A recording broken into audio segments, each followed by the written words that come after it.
नमस्कार बंधू भगिनींनो, आपल्या सगळ्यांचं सहर्ष स्वागत आहे स्वास्तिकम या माझ्या चॅनलवर। आपण माझ्या मागील व्हिडिओमध्ये तुलसीदास चरित्र ऐकले होते। असेच आज आपण एका दुसऱ्या संतांचे चरित्र ऐकणार आहात। त्या संतांचं नाव आहे नामदेव। नामदेव संत हे आपल्या सगळ्यांनाच परिचित असे आहे, पण ह्यांचं चरित्र काय आहे आणि हे कसे ह्या भक्ती मार्गावर आले आणि ह्यांनी याचा प्रचार प्रसार कसा काय केला ते आपण सगळे आज या व्हिडिओमध्ये जाणणार आहात।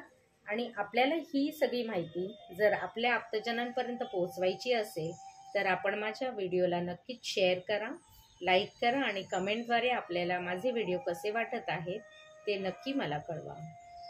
श्री गणेशाय नमः। संत नामदेव चरित्र।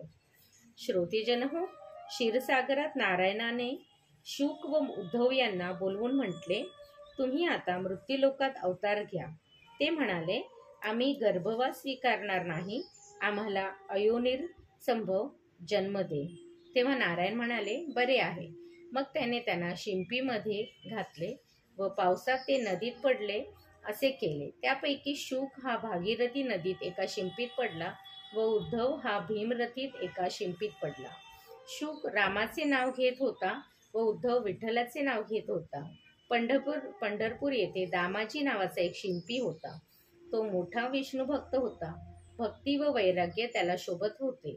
तो रोज नियमाने पांडुरंगाची पूजा करी।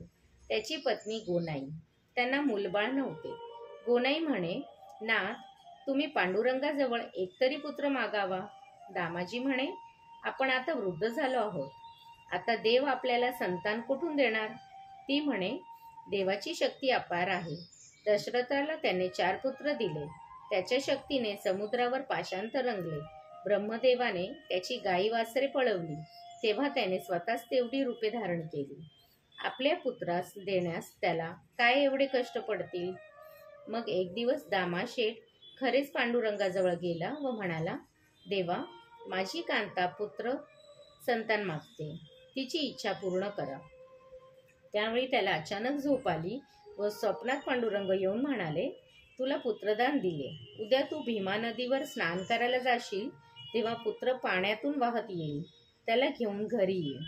तो उद्धवाचा अवतार आहे, तो वैष्णव आहे, त्याची कीर्ती त्रैलोक्यात पसरेल। दामाजी जागा झाला व घरी आला।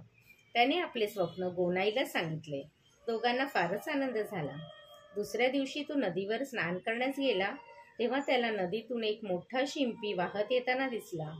दामाजीने हात पुढे करून तो उचलला आणि उकलून पाहिला, तो आत एक तेजस्वी नवजात अर्भक होते। तो पुत्र अत्यंत सुंदर होता। आनंदाने त्याने तो पुत्र घरी आणला। गोनाईने त्याला मांडीवर घेतले, तोच तिला वात्सल्याने पाना फुटला। ती वृद्ध असूनही ते आश्चर्य घडले। दोघांना जो आनंद झाला त्याचे काय वर्णन करावे। मुलगा देवाने दिला म्हणून त्याचे नाव त्यांनी नामदेव असे ठेवले आणि नामा म्हणून त्याला ते संबोधू लागले। नामा लहानाचा मोठा झाला। एकदा एका नवलाची गोष्ट घडून आली। दामाशेठ नेहमी पांडुरंगाला नैवेद्य दाखवित असे, पण त्या दिवशी त्यांनी नामदेवाला सांगितले, मी बाजारात कामाला जात आहे, तू देवाला नैवेद्य दाखव, सर्व पूजा करून घे। नामदेव देवळात आले। त्यांनी देवापुढे नमस्कार घातला, पूजा केली, नैवेद्याचे ताट पुढे ठेवले, हात जोडले व तो म्हणाले, देवा, आता भोजन करावे। देव रोज नैवेद्य भक्षण करतो असेच नामदेवाला वाटत होते, पण देव तटस्थ। नामदेव म्हणाले, देवा, माझे बाबा आले नाही म्हणून का रागवलास? मला उशीर का झाला? जेव ना। तू नाही जेवलास तर बाबा रागवतील ना? आई पण रागवेल। ती पाषाण मूर्ती काय जेवणार? पण हा विकल्प काही नामदेवाच्या मनात नव्हता। तो डोळ्यात पाणी आणून वाट पाहत होता। देव नैवेद्य भक्षण करीत नव्हता तेव्हा नामदेव ओक्साबोक्षी रडू लागले। नाम्याचा खरा भाव पाहून देव प्रसन्न झाले। त्याने नाम्याचे सांत्वन केले।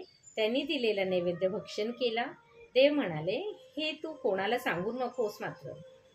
नामा देवाला नमस्कार करून घरी आला। आईने रिकामे ताट पाहिले। तिने विचारले, अरे हे काय, नैवेद्य कोणी खाल्ला? नामा म्हणाला, आई, देवाने नैवेद्य खाल्ला। आईला नवल वाटले। दामा जेव्हा घरी आला तेव्हा त्यालाही आश्चर्य वाटले। त्याला खरे वाटेना. तो म्हणाला, चल मला दाखव. देव जेवला हे खरे वाटत नाही. नामा दामाशेठला घेऊन देवळात आला. देवाची त्यांनी पुन्हा पूजा केली, नैवेद्य दाखविला, देवाला साकडे घातले. माझे म्हणणे खोटे ठरेल देवा. माझ्या बाबांना तू नैवेद्य खाऊन दाखव. देव फक्त नाम्याला दिसला. तो म्हणाला, मी तुझ्या बाबांना दर्शन देणार नाही. नामा म्हणाला, देवा तू कपटी आहेस, तू मला खोटा ठरवितोस. तेव्हा पांडुरंगाने हसून स्वतःचे रूप प्रकट केले व दामाशेठच्या देखत पुन्हा नैवेद्य भक्षण केला. दामाशेठ धन्य झाला. नाम्या, तू माझा पुत्र म्हणून जन्मालास, त्यामुळे मला देवाने दर्शन दिले.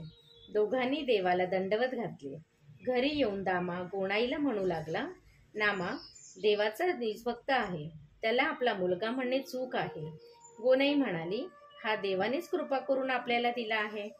दामा व गोणाई यांचे नाम्यावर फारच प्रेम होते. तो सदा न कदा देवाच्या भजनास रंगलेला असे. नाम्याचा विवाह दामाजीने योग्य वेळी करून दिला. नंतर नामदेवाला व त्याची पत्नी राजाई यांना एक पुत्र झाला. त्याचे नाव नारायण असे ठेवले. नारायणाने से बारशाला स्वतः पांडुरंगाने येऊन राजाईला व इतरांना आहेर केला. गोनाई पुढे नामदेवाला म्हणाली, नामदेवा, आता आम्ही वृद्ध झालो आहोत. तू संसारात लक्ष घालीत नाहीस.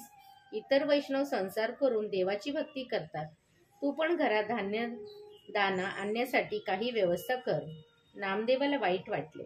तो देवळात गेला व देवाजवळ रडू लागला. पांडुरंगाने त्याची समजूत काढली. नामा, तू माझ्याजवळ राहा, मग तुला संसाराची चिंता नाही.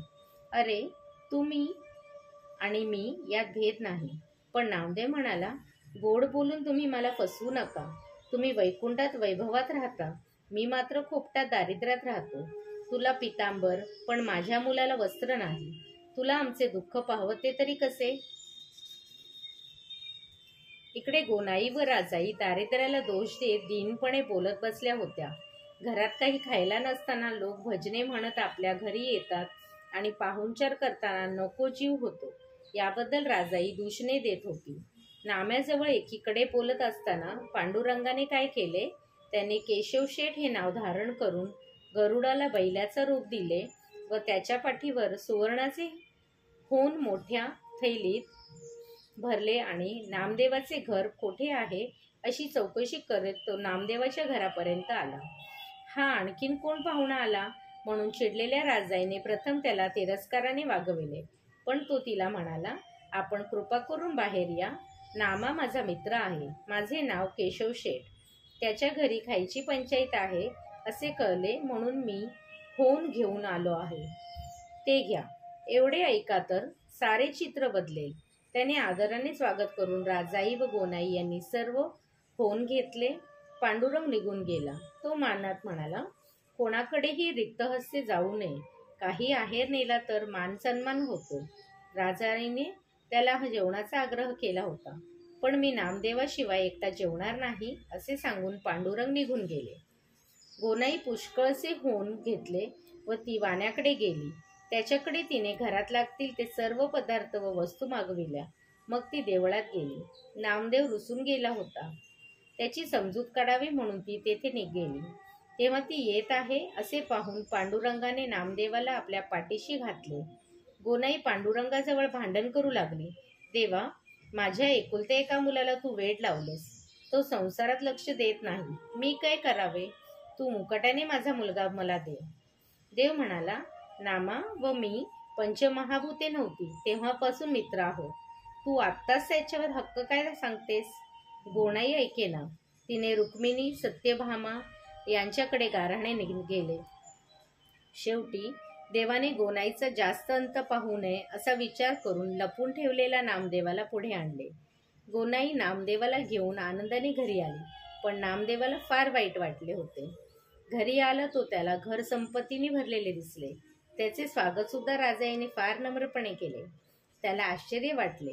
हा काय प्रकार आहे असे त्याने विचारले. पण त्याला खरे सांगितले तर सारे होऊन तो लोकांना वाटून टाकील अशा भीतीने राजाई म्हणाली, नक्की काही नाही. मला ठाऊक, कोणीतरी सारे काही देऊन गेला. एवढे बोलून ती गप्प राहिली. पण नामदेवाची दासी जनाबाई तेथे आली. तिने सांगितले नामदेवा, तुझ्याकडे केशवशेठ नाव धारण करून पांडुरंग होऊन घेऊन आला होता. तो म्हणाला, नामा माझा मित्र आहे, त्याच्या घरी अन्नवस्त्राची चणचण आहे असे ऐकून मी होऊन घेऊन आलो आहे. नामदेवने त्यांना सांगितले, आता नामदेवाशी कोणी छळू नये. नामदेव सारे काही उमजला. देवा, मला यात कशाला गुंतविलेस असे म्हणून तो रडू लागला. त्याने गावातले ब्राह्मण बोलविले आणि सर्व धंद्यांना वाटून दिले. तो पुनश्च उपाधी रहित झाला. गोड ही नामदेवाची कथा. श्री पांडुरंग पर्णमस्तु. शुभम भवतु, शुभम भवतु, शुभम भवतु.